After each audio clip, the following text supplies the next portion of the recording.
Hey everybody, welcome back to the channel. This is Hitakiri Singh, and we're here with our favorite Woodwood, Gawdwdygawgdebangdebagdiggydiggy. No, his name is kind of spelled like that. Anyways, we're here today to discuss two of what I feel is the most important and most relevant and damage-inducing skills in the game. One of them is Adrenaline Rush, and the other one is right here, Counterstrike. These are two skills. Capcom does a horrible job in really explaining their skills in these types of games. Most people don't even know what latent power does because it's so poorly explained. Maybe that'll be another video. But a lot of people look at these skills, and many videos I've seen has referenced them very haphazardly. And for example, Counter-Strike says it temporarily increases your attack power after being knocked back. So many people will mention, you get hit, but they almost mention this in a way that it's a comfort skill for people that get hit a lot. Or run Divine Blessing or the Rocksteady Mantle, or something like Adrenaline Rush is often spoken about because it increases attack power after executing a perfectly timed evade, like your roll or other evasive maneuvers. So people speak about very comfort-based skills like evade window and evade extender. So I don't think these skills get the proper recognition that they deserve for how powerful they are, primarily for two huge reasons. One, Adrenaline Rush and Counter-Strike both give you a plus 10 attack for the first level of the skill, which is huge for one level, and especially Counter-Strike. Counter-Strike is a plus 25 on only 3 level 2 slots worth of skill, and it also comes in a level 3 talisman, so this becomes a huge damage boost. And what most people don't realize, for example, when I first saw Counter-Strike, I did not think of knockbacks. I thought of hyper armor. I could proc this skill with every move I have that has hyper armor. I'm a longsword main, and we're going to discuss this video in the terms of longswords, but this is not only going to apply for just longsword mains. Every single weapon in the game has moves that either have iframes or hyper armor. So anything that you have in your moveset that includes hyper armor will proc this skill Counter-Strike, and anything that you have in your moveset like SNS back hops or hops from gun lances or the evade from dual blades will all proc Adrenaline Rush when the evasive maneuver is performed. So because of that, because every weapon, some have both, some have more one or the other, either evasive or hyper armor, but because every weapon has both of these that apply, you can use that to control how often you proc these skills. And because they each come in level 1 as a plus 10, it's huge. This is especially huge because no matter what weapon you use, everybody's going to have their attack skills in their weapon, depending on what type of build you're doing, whether you're doing a 2-piece gore, a 4-piece gore, or trying to max out your agitator. You're going to commit to a certain amount of your deco slots to build your affinity, and maybe some other skills like quick sheath, evade window if you need it, things like that. And you're going to have a limited amount of slots to actually build some damage-inducing skills in your actual build. So you want to get the most damage you can out of the skills that you do slot.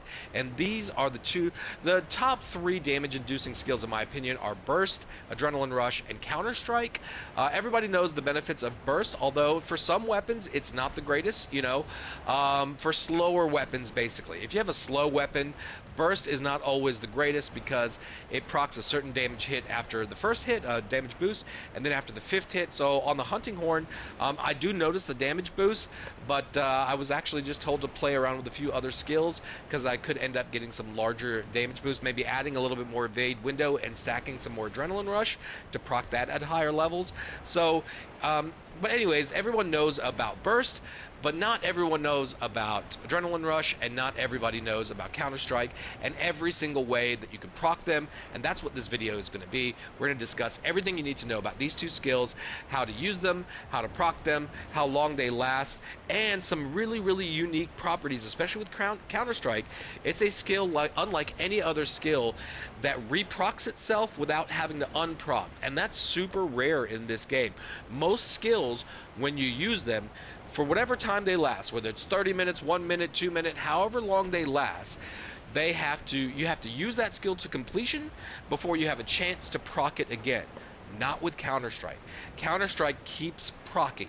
You can have it become active and then do another move that contains hyper armor during the duration of the 45 seconds it lasts, or 30 seconds, I can't remember, and it will continue to extend and not wear off. We're going to show everything in this video. Sit back, grab something to eat, grab a nice hot beverage. We got a lot to discuss here, and here we go. Let's break down hyper armor and iframes. Hyper armor is when you have a move like this tackle from the greatsword that'll let you completely go through an enemy's attack without interrupting your animation, and this is what procs Counterstrike. Generally, you take some reduced damage. I don't know if that's a property of the tackle or the training room, but that move didn't, but I will show when it does. Iframes you use to proc Adrenaline Rush, and this you completely bypass any damage that the move has, so it's not a reduction in damage, it's just an elimination of damage. You take 0 whatsoever. You evade the attack, you proc your Adrenaline Rush, and generally, like the Sword and Shield, you have some sometimes some hyper armor after the move as well, and that's one thing we're going to discuss in a lot more detail later in the video. Here you're going to see me perform 2 Foresight slashes, one to proc Adrenaline Rush and a ISS, and notice that both of these moves have iframes, so I completely negated the attack on both of these, and that's why you see no damage reduction, but you do see the proccing of Adrenaline Rush with the Foresight slash. Now, the interesting thing about both of these moves, and one of the reasons it's so great on the longsword, is they both actually have hyper armor. The tail end of your Foresight has hyper armor. You'll see back here, that's the evasiveness, that's the hyper armor, and then you have hyper armor and iframes on your ISS as well. You have 1 second of iframes followed by hyper armor. You have other moves that have hyper armor as well. Your Helmbreaker poke. We're going to discuss all the moves that you have that have hyper armor as well. The Spirit Release does. Also things like your Focus Strikes. This is all going to come into play later in the video as we discuss what this all means about Adrenaline Rush and Counterstrike and all the ways that apply to your skills. It's actually going to dictate how you perform in the fight and how you approach the fight, you know? I got this blue wound early because it just appeared right then. I hate that. A couple properties you want to know as well. Iframe moves will proc your Adrenaline Rush through roars, but a roar is not a move that would have caused a knockback. This is just an amazing clip, by the way, so I had to see it one more time. He roars, and you use your iframes. You avoid that. You proc Adrenaline Rush, and then you see the really cool face-to-face Ray Dow versus Arkveld. I mean, this is straight out of a wrestling match. Like, you can make this a title screen for the game, you know? That's a beautiful clip.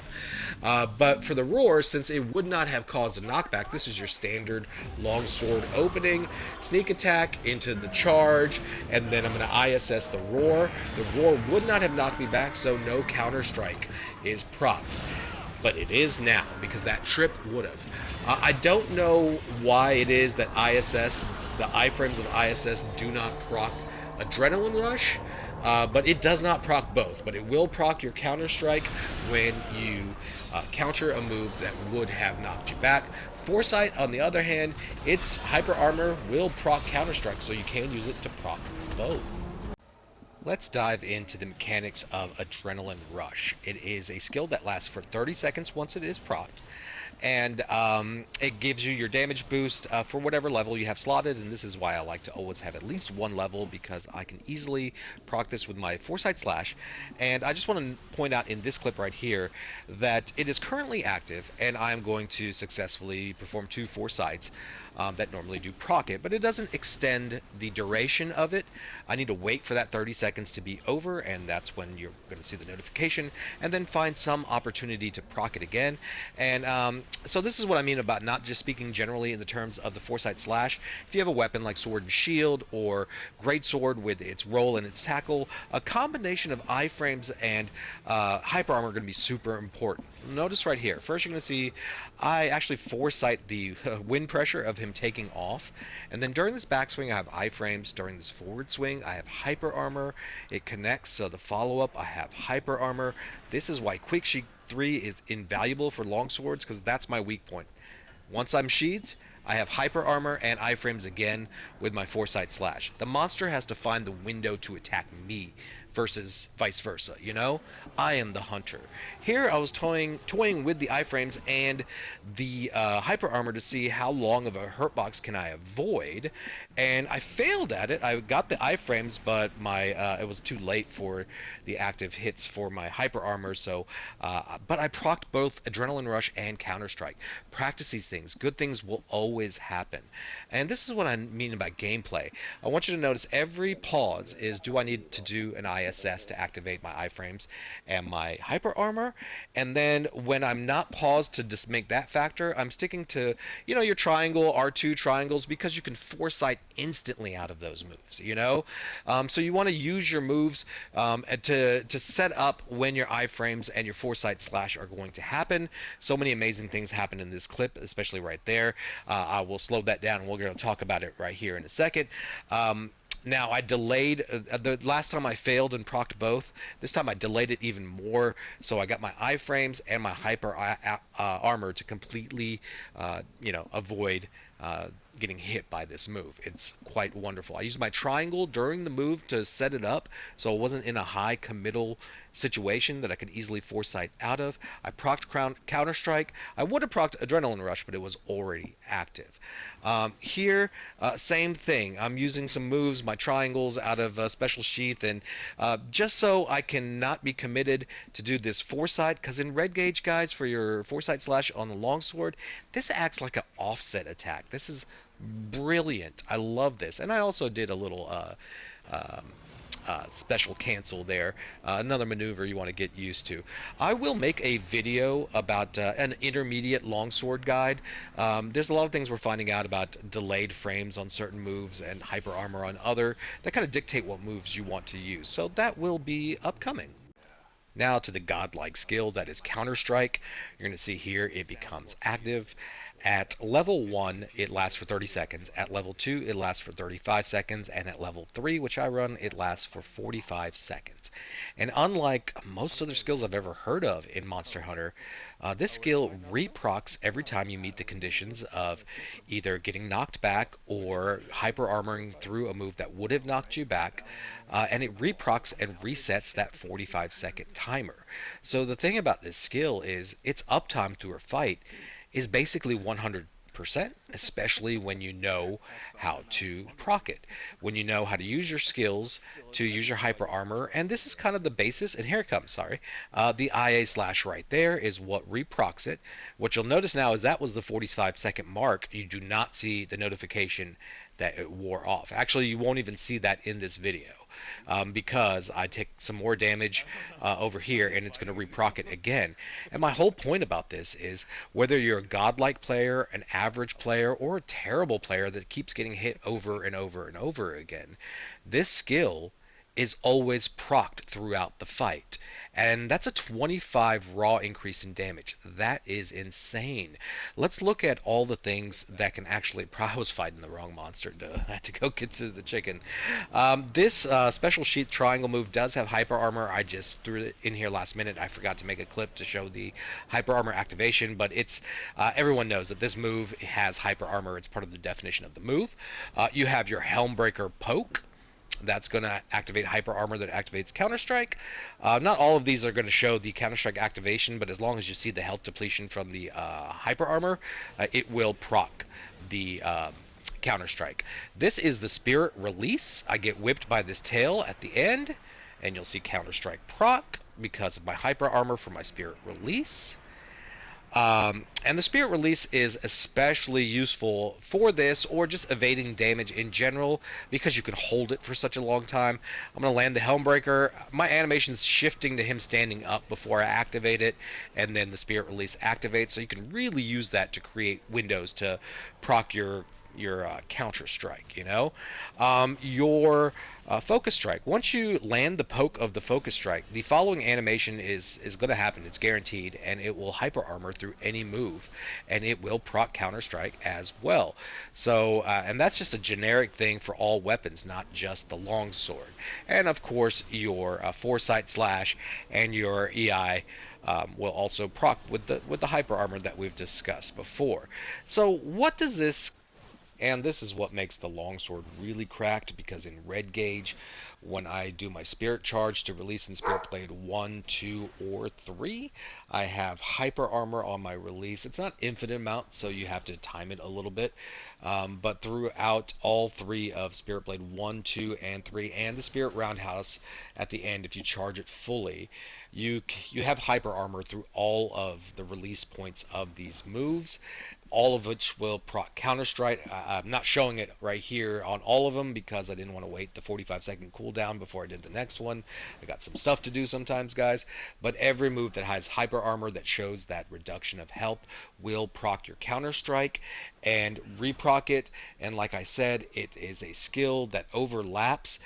So when I say that it's 100% active, that's not being rhetorical.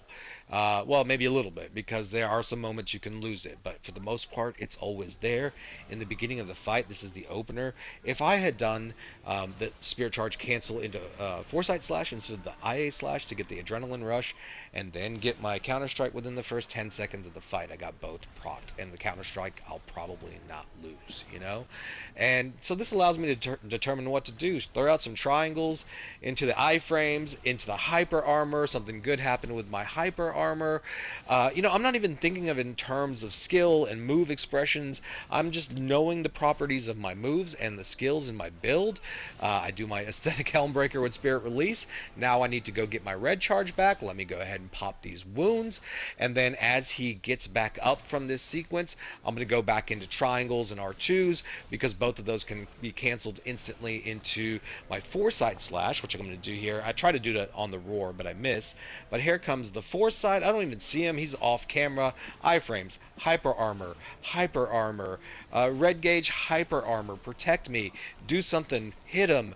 You know, like, I'm not necessarily thinking about playing flawlessly. Anyways, let's go ahead and wrap up the video, the denouement of this video, if you will. I'm going to go back to the lab, talk about a few more things about Counter-Strike and Adrenaline Rush, and we'll call it a day after that. Alright, let's wrap up this video with a few bits of information you really want to know as well. Counter-Strike 3 is just so efficient to slot. It's a level 2 decoration, so there are a lot of armor pieces that can slot these things. It even comes as level 3 in certain pieces. I would never recommend this piece because it's just Counter-Strike and nothing else. But you have this Udra piece that you have 1 level of Counter-Strike built in, plus 2 level slots, so you can look at it as Counter-Strike 3 with Resentment in a piece of gear if you want to play around with that. And because it is a level 2 like we discussed before, it comes in a talisman with all 3 levels, and you get from level 1 plus 10 to level 3, which is a plus 25 in just 3 levels that are so easy to slot. This is a skill that just never runs out in your fight, and in my opinion, this is the very best damage skill in the game that everyone should have in their build, just like they should have Burst 1. We should all have Counter-Strike 3, unless you have a weapon that's really bad in Hyper Armor. That doesn't have too many Hyper Armor moves that you might not be able to keep this proc the entire fight, but I really can't think of too many weapons that maybe like the Hunting Horn. But for most other builds, most other weapons, everyone should have this slotted over Adrenaline Rush, because Adrenaline Rush is a level 3 decoration, and it's just more expensive. It goes up to level 5 plus 30, but who has 5 level 3 slots to put in their gear to build it that high, especially with all the other affinity and so forth that you have to build? Plus, after level 1, it's only a plus 5 raw increase per level until you get to, well, yeah, plus 5 each way. So after the first level, there's not a lot of efficiency in using it, but that first level at plus 10, I feel like every other build should have this. Maybe every build, because every build does have evasive moves, not just your rolls, you know. And if you didn't have anything else in your move set, your rolls with evade extender, you can pretty much guarantee that you're proccing this every 30 seconds if you wanted to. So in my opinion, I always want to have Counter-Strike 3, and I always want to have Counter-Strike 3, I always want to have Adrenaline Rush 1, and always want to have Burst 1, at least in every single build that I make on almost every weapon. These skills are that amazing and that wonderful. In the link below, in the description below, there'll be a link to our Discord. This whole conversation originated, like so many others that turned into videos, from discussions that we're having. This is the build from the build video I released about the best build for the longsword. There was suggested that I use the Juyu helm instead because it's one less burst and one more adrenaline rush. And so that got me thinking, and I did some testing, and I got my answers. But before I make that video, I wanted to explain these two skills specifically because they're going to answer a lot of questions about why you might want to build one way or the other, or might want to build with no adrenaline rush and 2 levels of agitator. There's a few variations of a 2-piece gore you can really do.